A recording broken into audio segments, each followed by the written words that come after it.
Asksine Epova Sultan, née Sonia, c.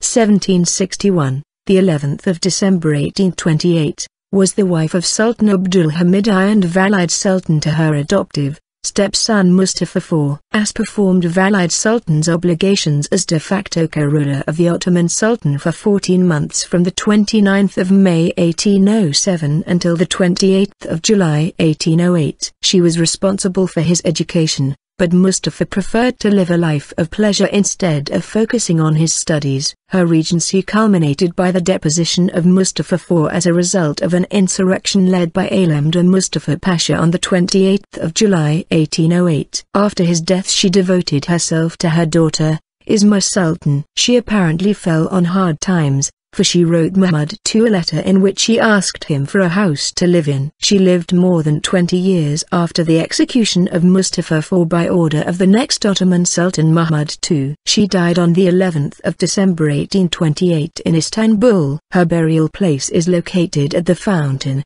Sadvin, courtyard of Eyüp Sultan Mosque in Eyüp, Istanbul.